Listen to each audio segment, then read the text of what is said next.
Donc dans cette vidéo, je vais parler de cette colère ou un énervement, c'est un peu entre les deux, durant le dernier café philo sur Hannah Arendt.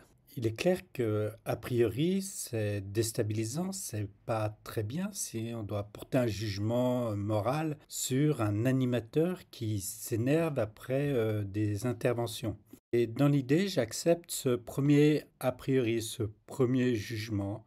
Oui, c'est un peu étrange, c'est probablement pas bien parce que ça génère une forme de tension et ça peut créer un malaise et qu'une charge symbolique peut peser sur lui, même si les gens me connaissent bien et savent que je suis ouvert à la critique et que je sais me taire s'il le faut, quand il le faut, ou même pour jouer le jeu, pour jouer pleinement le jeu du retour critique, quoi, tout simplement. Mais venons-en aux faits et qu'est-ce qui m'a énervé? Donc il y a eu deux interventions qui m'ont énervé et indépendamment des personnes qui les ont émises, que j'estime beaucoup par ailleurs, surtout que je sais qu'elles sont capables de penser autrement que les pensées qu'elles ont ramenées au moment du débat. Donc l'une de ces pensées sur la question de l'autorité, du pouvoir, de la violence est rapportée à ce qu'on entend sur BFM TV, à savoir que la réponse militaire des Israéliens sur Gaza se justifie ou se comprendrait en raison du génocide qu'eux-mêmes ont subi.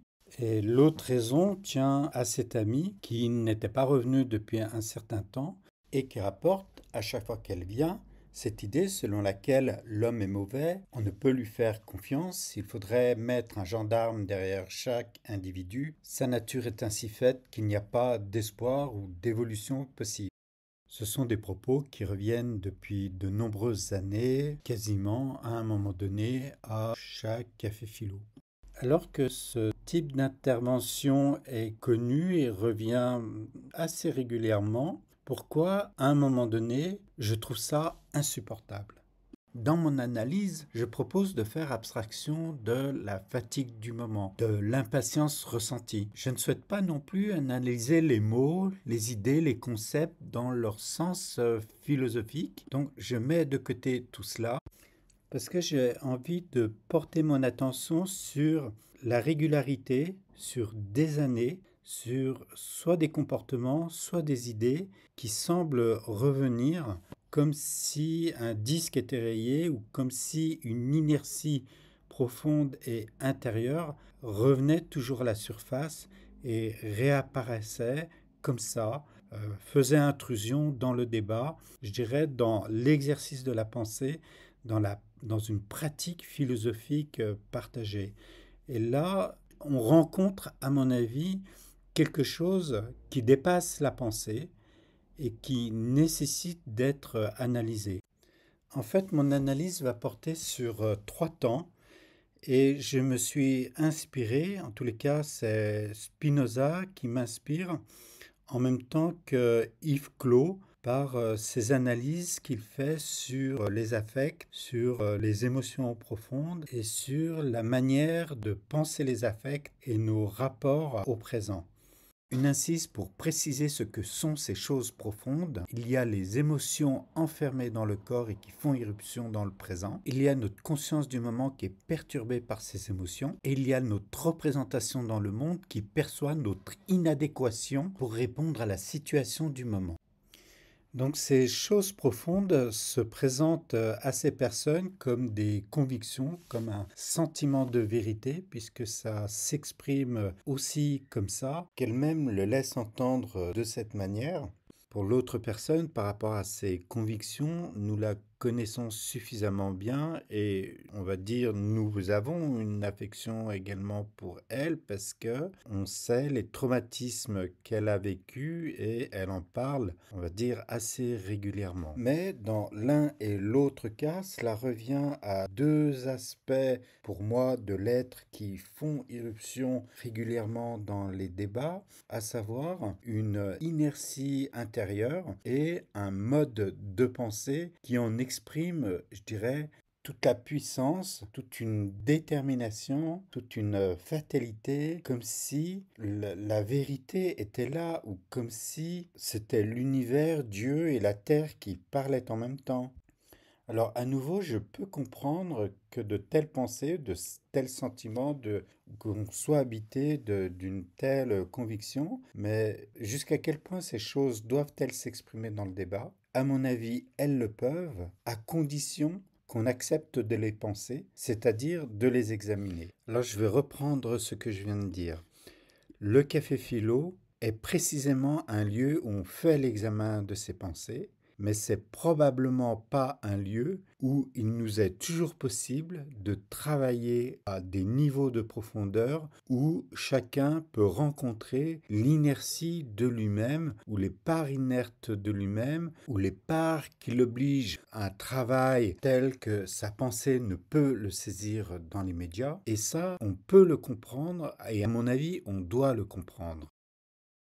Donc je prends d'infinies précautions parce que je sais qu'on peut ne pas être toujours disponible à faire l'examen de ses pensées, qu'il y a des temps pour cela et le café philo n'est pas nécessairement le lieu pour ça. Et il n'empêche que c'est un lieu où s'exprime ce type de comportement ou ces pensées. Alors, qu'est-ce qui se passe dans cette forme d'affect qui font irruption dans les cafés philo? Et là, je parle autant des miens que ceux des participants, quels qu'ils soient des amis ou qu'ils soient des ennemis, j'ose pas employer le terme, mais des opposants, disons-le comme ça, radicaux à mes propres valeurs ou à mes propres pensées. Alors si ce sont des opposants, on va dire que leur place n'est pas dans un café philo s'ils viennent faire du prosélytisme de leur pensée, c'est-à-dire s'ils ne viennent pas faire l'examen de la pensée, mais viennent tout simplement en faire la publicité.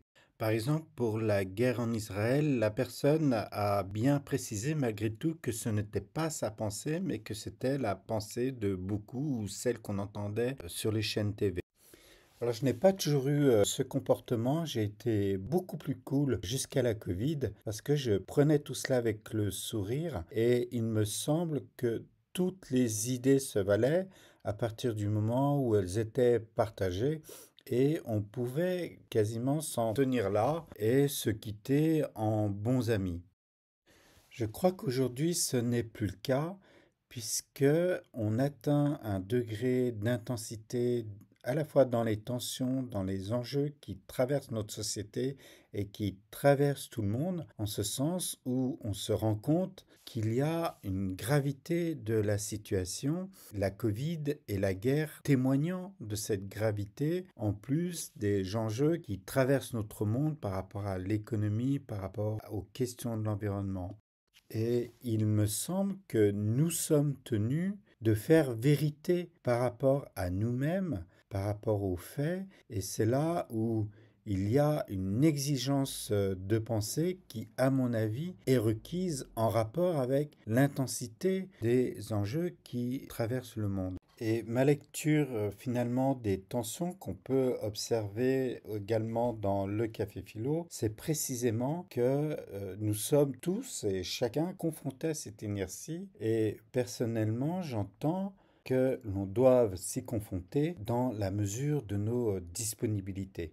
Donc cela dit, je ne décide pas de la disponibilité, que ce soit celle des participants ou de la mienne, en ce sens que les registres de nos profondeurs ou de notre intensité, par définition, ne sont pas immédiatement accessibles à notre conscience, à une formulation, à un saisissement de soi par notre pensée. Alors, que faire quand les intensités s'échangent, font irruption, se confrontent, mais sans se rencontrer, c'est-à-dire sans la capacité à prendre suffisamment en compte la pensée d'autrui pour se l'approprier et pour composer la sienne avec la nouveauté et ce qui est différent de soi. En fait, on ne peut pas faire ici le tour de toutes les possibilités parce que, d'une certaine manière, elles sont à inventer. Il y a néanmoins des principes de base. Je pense par exemple à Épictète qui, dans l'une de ses premières leçons, rappelle il y a ce qui dépend de soi et ce qui ne dépend pas de soi. Donc pour la part qui dépend de soi, qui serait celle de son travail intérieur ou du travail sur soi ou de la manière de s'appréhender, ces choses certes ne m'appartiennent pas, ou plutôt elles appartiennent à chacun. Et donc il revient à chacun de faire le travail qu'il pense pouvoir faire sur lui-même. Mais supposons que nous soyons dans le travail effectif d'une philosophie pratique, c'est-à-dire pratique par les idées, pratique par le travail qu'on fait sur soi et pratique lors de nos débats. À ce moment-là, on peut se donner des objectifs, on peut se donner des méthodes. L'idée étant de voir ce que peut la pensée, ce que peut la liberté, ce que peut la philosophie, ce que peut notre détermination à comprendre ce qui se passe. Et l'une des pratiques à laquelle je pense, c'est de prendre un sujet et de se donner à l'examiner. Il faudrait dès lors prendre un sujet sur lequel on ne s'entend pas, qui est conflictuel, pour lequel on rassemble nos arguments, on les étaye et on en fait l'examen. Pour l'instant, je ne vois pas d'autres propositions à faire. Il m'a semblé important de souligner la possibilité que nous avions de nous déterminer à rechercher ce qui est vrai, en particulier pour les problèmes qui sont difficiles, qui sont conflictuels et pour lesquels le consensus n'est pas nécessairement gagné. Mais j'ai cette croyance qu'on peut faire mieux que ce que l'on voit à la télé et que l'on peut se déterminer à rechercher ce qui est vrai jusqu'aux limites des savoirs disponibles aujourd'hui. Ensuite, si ce n'est pas suffisamment souhaité, eh bien, il faut s'attendre à ce que les choses recommencent avec parfois des moments d'énervement et parfois des moments de rigolade où finalement on considère les choses avec plus de détachement.